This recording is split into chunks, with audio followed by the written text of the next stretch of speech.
Hello, and welcome to the Climate, Coronavirus, and Displacement webinar. I'm Carrie Murray, President of ShelterBox USA, and I am so thrilled that all of you are joining us today for a briefing live from the site of the G7 Summit. ShelterBox was founded 21 years ago, and yes, we were founded in Cornwall, England. And we are the site of where the G7 world leaders are currently being hosted for the summit. A big topic of discussion, major priorities for this summit are going to be around the climate crisis and, of course, coronavirus. But we would be really remiss if we did not take up this opportunity and really bring to light the climate crisis and some of the increasing issues that ShelterBox is on the forefront of dealing with every single day in our work as a global humanitarian disaster relief. So summit priorities, it's going to be a lot about vaccines. We know that. How can we strengthen resilience against future pandemics? How are we going to get out of this one? And then how are we going to tackle the climate crisis? A lot of people who are at the forefront of the climate crisis and the people that we work with every single day in our work at ShelterBox. So turning our attention to the climate crisis specifically, before I introduce our CEO and have a panel discussion, I want to talk specifically about some of the numbers that we are seeing. At ShelterBox, we are responding to the front lines of disasters every day. We know that there are more people displaced in our world than any time in recorded history. It's 104 million people that are displaced by conflict situations and natural disasters around our world. And over the past decade, 83% of disasters were caused by extreme weather events and climate-related events. We see it every day. We see floods, typhoons, cyclones, storms, and heat waves. When we look at just the temperatures on record, it's startling. The 5 warmest years between 1880 and 2019 have all occurred since 2015. And 2020 was tied with 2016 for one of the hottest years on record. And what we see in every day in our work at ShelterBox is some of the most vulnerable people in our world that are forced to flee with little more than the clothes on their back because of crisis, because of disaster situations, and they are disproportionately affected by this climate crisis. When we think about really the changing landscapes of the work that we do, and we think about the changing landscapes of disasters, we think about those drought situations, we think about dry, arid landscapes, we think about these polar bears that are balancing on ice caps, we think about the green forests and the fires across our world that are impacting us at very intensifying rates. But really, for us at ShelterBox, we are focused on the human crisis, and that's what we see every day. We see families that are forced to flee and that are really left with dealing with the impacts of a changing climate. And it's all over the world. It's not on any one continent, it's across our world. And what we're seeing is really this mass migration of people, and droughts are affecting 55 million people every single year. Water scarcity is affecting a massive part of our population, and that floods are actually displacing more people than even conflict and violence. And we saw this in 2020. Floods caused 63% more displacement than conflict and violence in places like the Philippines. And this is unfortunately a not too uncommon photo in the Philippines.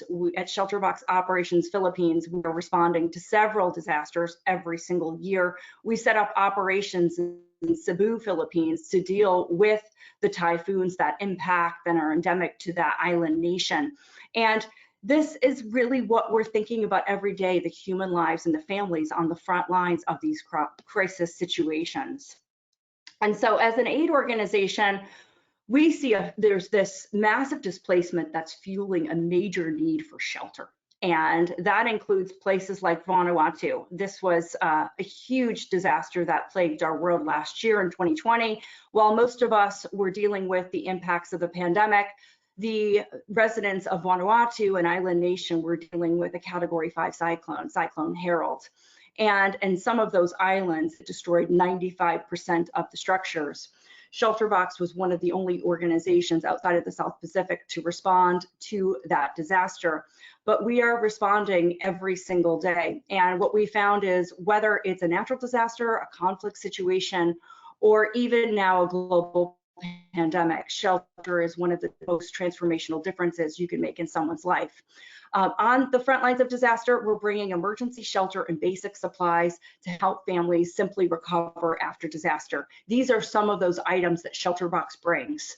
Emergency shelter, it's tents, it's tarpaulins, it's basic shelter to really kickstart recovery for these families. We're also bringing basic items to set up households. So basic cooking equipment for these families, water purification when you've had contamination of the water source, blankets, ground mats, mosquito nets to protect against vector-borne disease, solar lanterns, just the basic supplies to set up household and a basic roof over your head to start the recovery process. So we see the impacts of climate crisis every single day in our work. And our work has only been more important over the past year in a global pandemic. It's been much more difficult, it's been much more costly, but it's been much more consequential to these families. And we remain absolutely committed to scaling up our efforts to help displaced families across the world. This is a crisis that is not going away, and as a humanitarian aid organization, we're working to fill some of the gaps that exist on the front lines. So we appreciate your interest in our work. And without further ado, I'm very excited to introduce to you the Chief Executive of ShelterBox, and Sanj is coming to us directly from Cornwall. So thank you so much, Sanj, for being here today. Sanj was formerly an executive director of the IRC in Europe. He worked as an emergency field director in Turkey, in Syria, in Lebanon. He's worked on the front lines of disaster and conflict situations. He's also formerly a captain in the British Army. And Sanj, we appreciate you so much today for being here from Cornwall. I know today is the first start of the meeting, a very historic meeting of the G7 in Cornwall. We've been planning this for months. We did not want to miss this opportunity in Cornwall. It was too important. So can you elaborate just a little bit what it means to have the world leaders here in our backyard at ShelterBox and why it matters so much to our organization? Welcome, Sanj.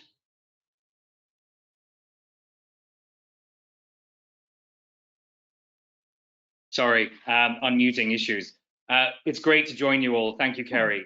It is fantastic to see the G7 leaders here in Cornwall, the home of ShelterBox, not least because it allows us to have a really large platform as an NGO founded in Cornwall to speak to the leaders around what we're asking and what we're witnessing around the world as a global organization as a result of climate change, but also bringing the truth home to audiences here and in the US about the inevitable impact climate change is going to have on all our lives as human beings, not just the natural world. And nothing more so than in Cornwall, where it's a low-lying coastal region that is going to see, obviously, the brunt of rising sea levels, which is one of the inevitable outcomes of unchecked climate change. For sure. So tell us, why is ShelterBox specifically talking about the climate crisis? Well, if you think about where we began 21 years ago as an organization, we were responding to the huge needs in shelter created by disasters, and they were often referred to, and for much of the time we've existed, as natural disasters. And the evidence is just too compelling to continue to call it natural, because the human element, the climate consequences, are being felt by the people we serve, and it is affecting communities in the most vulnerable areas with the weakest capacity to change their outcomes, to have safety nets like we all do. And so when their climate changes, it inevitably leads, the first thing it leads to is displacement. And when you're displaced, when you're made homeless, the first thing you need on that step to recovery has been shelter.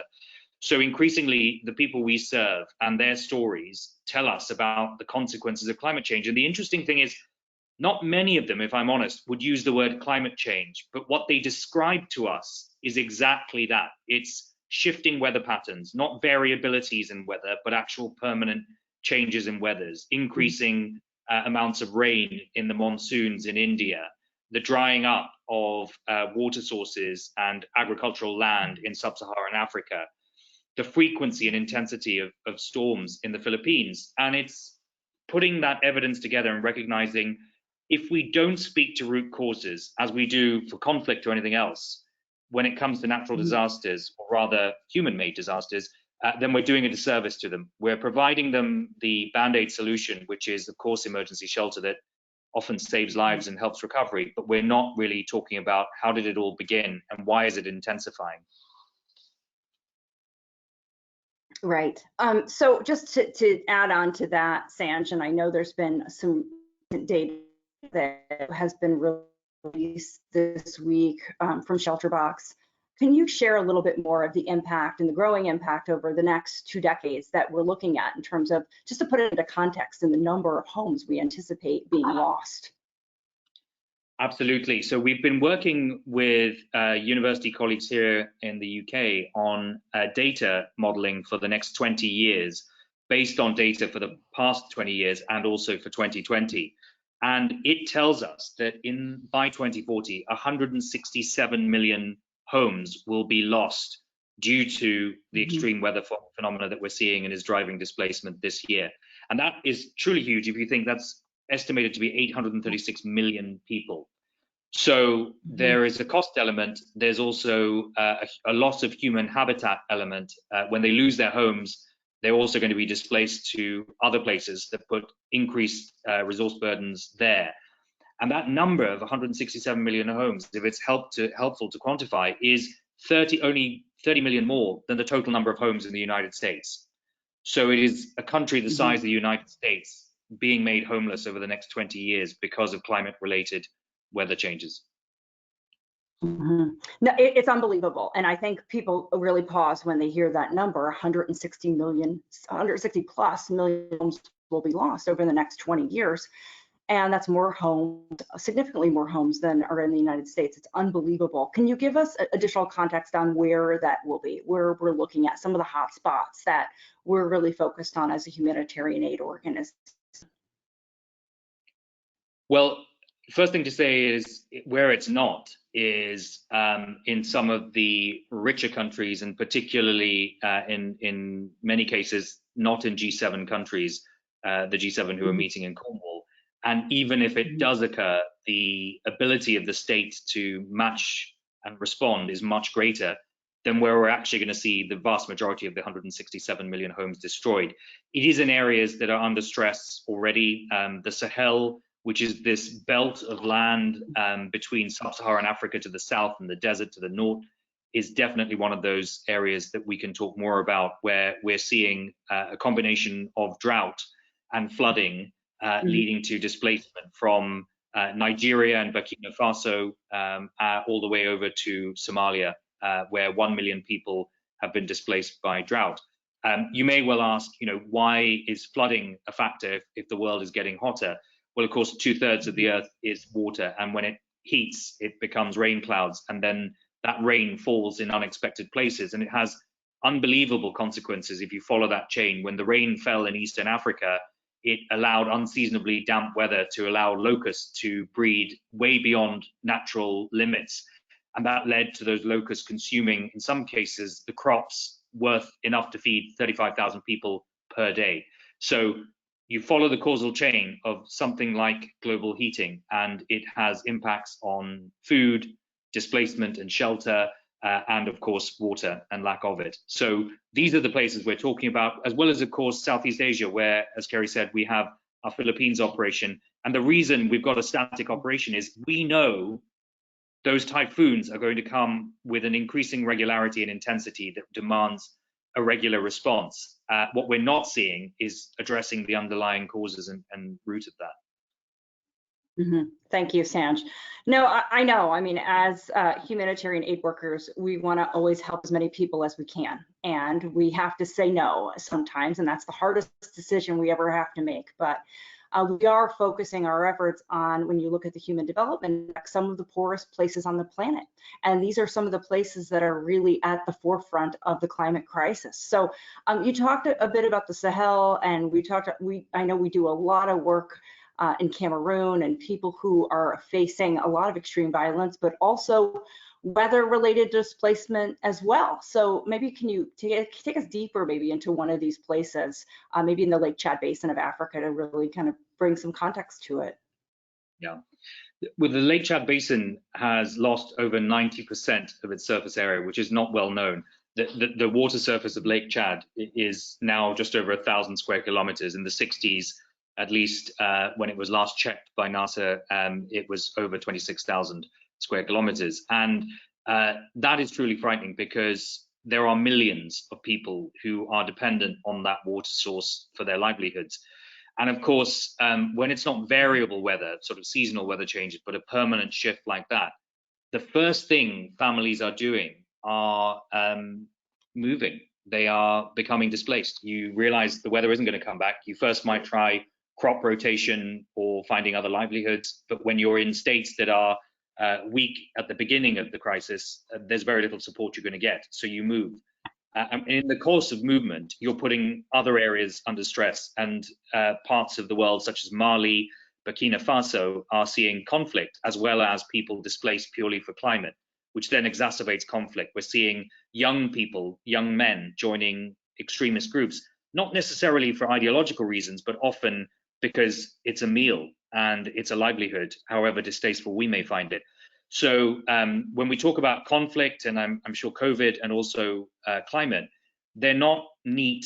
They interact with each other constantly, and they feed upon one another to create this perfect storm. And in the case of the Sahel, the stories are truly tragic. There's a woman we met who fled with her 4 children, not once, but 5 times, because it was either conflict or the weather that was making crops unsustainable, that were causing her to move more than once. And the degrading effect it had on her ability to cope, her money and reserves, all the safety nets that you and I have, was truly tragic. And that is going on, and it's going to get worse if we don't address the underlying causes. Okay, agree. Sanj, I know there's a lot of questions around even our work as a humanitarian aid organization and the impact that we have on the environment, right? So we're using a lot of land, sea, air freight, personnel travel. So can you talk a little bit more about really what we've put in place to really mitigate our carbon footprint?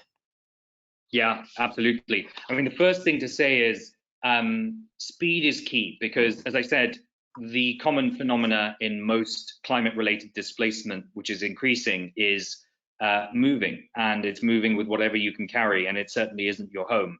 So emergency shelter is probably one of the most undermet needs in the humanitarian world, and it is the most urgent and pressing need that people find themselves requiring when they're displaced. So what we've been doing is looking at that alongside the need to look at our own carbon footprint and make sure that we're doing everything we can to minimize that. So we are light and agile. We pre-position stock based on our modeling of where responses are likely to occur. It's not always perfect. It's not an exact science. In some cases, like the Philippines, we do establish a permanent warehouse because of the frequency and the future modeling work that suggests that will only intensify, and we're looking at potentially other places. But we've also looked at adapting to local supply chains, which has, for example, reduced emissions in our Ethiopia response by 95%, where we know there's a strong local supply chain that doesn't require shipping or air freight. And we're monitoring overall our emissions data on an annual basis so that we can show how we're working to be a carbon neutral or negative contributor as well. We're also reducing plastics in our kits, and that's been really amazing. Some of the statistics include avoiding the wrapping on individual children's clothing in the Syria response, 55,000 plastic packaging in Burkina Faso, 22,000. These are quite large-scale changes we're making to provide kits that have less plastic waste. So it's definitely a call to all of us. it's not as simple as that. In some cases, this may not be what you would expect me to share, but it's the truth. Families in Syria request plastic packaging on some of the mattresses and things we provide because they want to burn it. And that sounds awful if we think about the sustainable lives we're trying to lead. But when you're trying to get through a winter in Syria where temperatures drop routinely to 0 or lower, you don't have the luxury of thinking about sustainability. You're just thinking about survival. So yet again, we see the interaction between conflict and desperation that drives us away from solutions on climate, even at a micro example like that. But that is the reality and the complexity of the world we work in. Good, thank you. Thank you for that, Sanj. And I know that there's even more that we can do, and we're taking every step that we can. So we're expecting the COVID-19 pandemic to be at the front and center of these discussions during the G7. Today was the initial start. The next 3 days will be much more discussion around the pandemic. But how can addressing the pandemic on a global stage impact the need to focus on climate change? Yeah, well, there's a lot on their agenda, but I think we do need to recognize that this is a turning point moment. Firstly, we need to remember the 3 asks that ShelterBox is making that is firstly prescient at this point. Firstly, emergency shelter is the first and most urgent requirement for those who are already being displaced by climate-related weather, and that number is growing. It's 30 million in this year alone, and that number is likely to go up as our modeling suggests.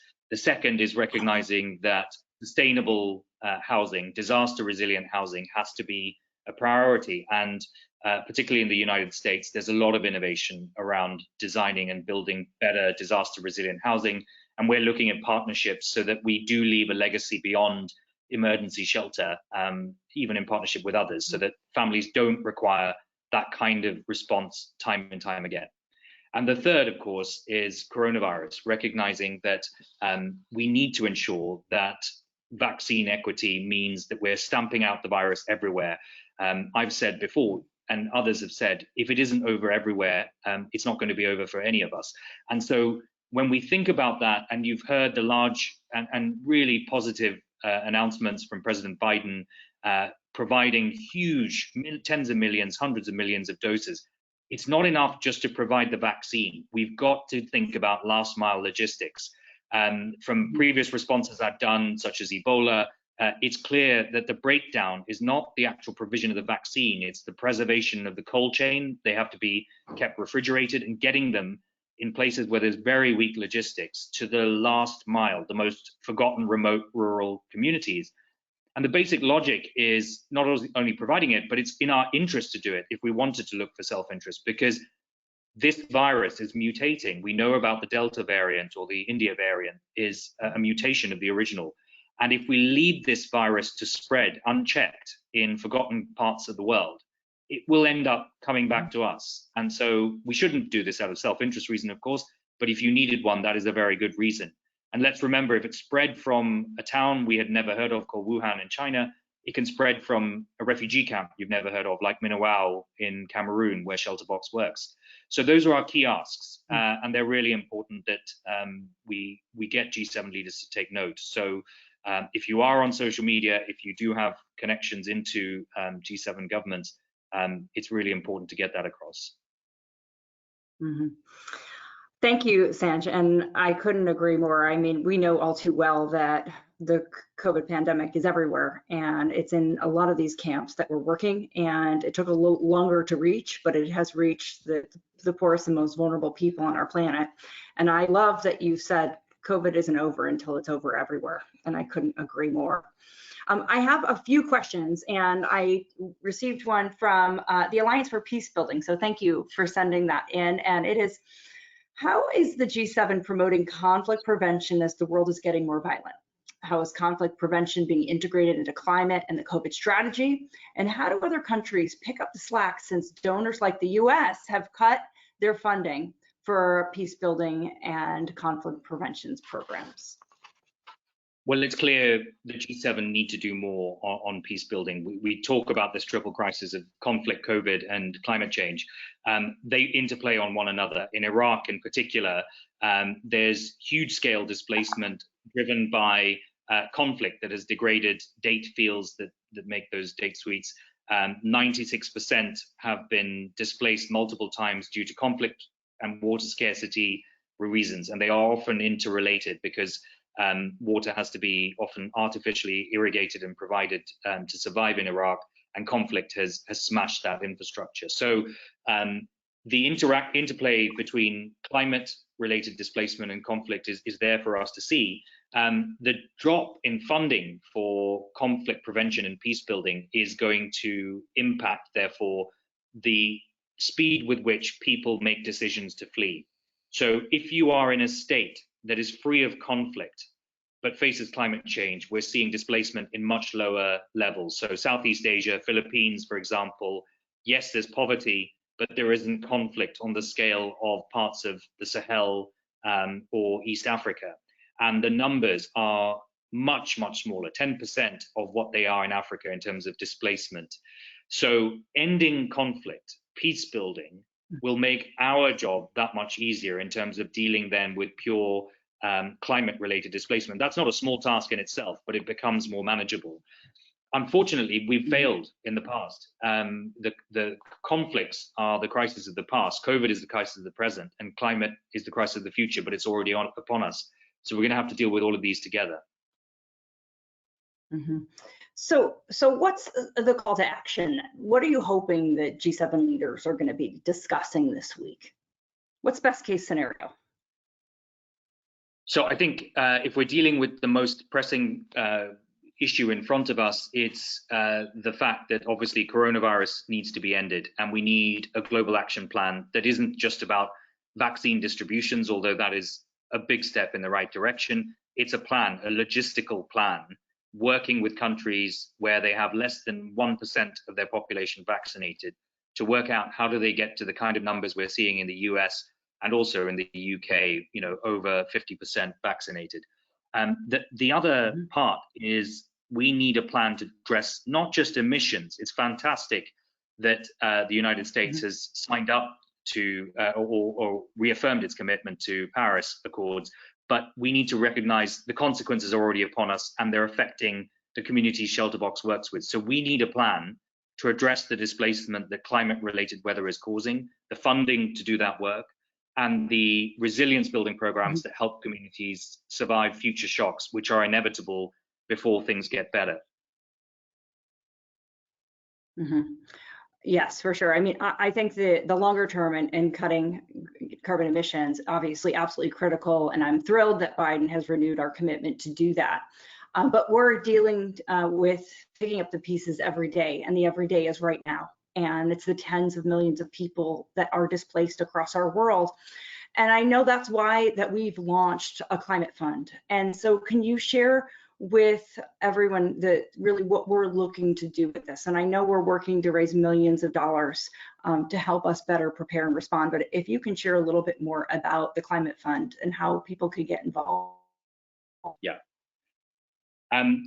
The hardest thing with climate is that it's unpredictable as to what it's going to do next and where, and we've done our best in terms of modeling. So what this fund is trying to do is both help our modeling get better, but also the preparedness work around stock placement that will make the response that much more cost effective. Because if we're purely reactive, waiting for the event to happen and then respond, rather than having stock pre-positioned, we're not only causing more carbon emissions being reactive rather than prepared, but we're also costing more in terms of the response, and we are likely to be slower than we'd like. And bear in mind, we're an emergency response organization. So this fund is absolutely critical, both in terms of monitoring, preparedness, and then of course, a faster response for us to climate-related weather. And the sad certainty is that in a perfect world, we shouldn't exist, but unfortunately, it's a world in which the need for what we do is actually increasing with severity, and that's why there's a sense of urgency around this climate fund. Thank you. And I know that there's more information on the ShelterBox USA website. If you're interested in learning more about that, we can't wait for the worst day ever. We have to be prepared for the worst day ever every day to be able to respond effectively and efficiently. So, Sant, I know these discussions at the G7 are literally just kicking off today, and we've got a few more days of conversations. And I would love to circle back with you in just a few days' time to see kind of where we are.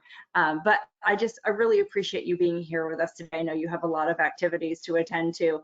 But thank you so much, and thank you to all of our supporters and all of the folks that showed up today to learn a little bit more about our work at ShelterBox on the front lines of disaster and conflict situations. This is an area of the world that is just too important to us to not take this opportunity. We were founded, as you know, in Cornwall, and our operational headquarters is still there, and my esteemed colleague Sanj. So thank you so much for joining us.